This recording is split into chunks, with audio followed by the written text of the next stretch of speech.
ဒါကတော့ဒီမဲ့ကထုတ်တဲ့ Zen Line Fader ဆိုတဲ့အသွင်ကြိုးလေးပါဒီကြိုးကဘယ်လိုမျိုးတွေတက်လဲဆိုတော့ဒီ original ကြိုးပြောက်သွားလို့ကြိုးပေါင်း1600တောင်ပတ်ဝဲပြီးတော့ original ကြိုးလောက်အားမဝင်လို့ကြောင်မှာကန့်ကုန်နေရတဲ့လူတွေတော့ပါကျိုးရဲ့ခေါင်းနှစ်ဖက်လုံးကိုတက်တူတွေနဲ့ပြုလုပ်ပေးထားပါတယ်ကျိုးသားကိုအပေါ်ဘက်ကနေပြီးတော့ချစ်ပေးထားမလို့ကျိုးကလည်းတော်တော်လေးကိုခိုင်ပါတယ်ဘယ်လောက်ထိခိုင်ပါလဲဆိုရင်ခင်ဗျားနဲ့သူမရဲ့တန်ရုံးစီကျိုးထပ်ပိုရော့ခိုင်ပါပါတယ် Okay ပါ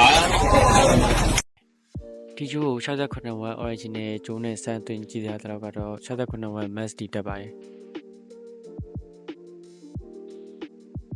ဒါပေမဲ့ကျွန်တော်90 watt original ခေါင်းနဲ့စမ်းပြီးတော့တွင်းကြည့်ရတဲ့တော့ကတော့90 watt ထိပဲတက်တယ်90 watt ဒီ max တီမတက်ဘူးဒီဘူးမှာ120 watt လို့ပြထားပြီးတော့90 watt ထိပဲဘာလို့ရလဲဆိုတော့ကျွန်တော်လည်းမသိပါဘူးကျေးဇူးတင်ပါတယ်လို့ Anyway ဒီကျိုးကအသွင်ဖို့ဒီတက်မဟုတ်ပါဘူး data transmission အတွက်လည်းသုံးလို့ရပါသေးတယ်ခုမှဆိုတော့480 megabit per second နဲ့ကူးလို့ရမှာပါပြီးတော့ဒီကျိုးရဲ့အရှည်က 1.2 meter ရှိပါတယ်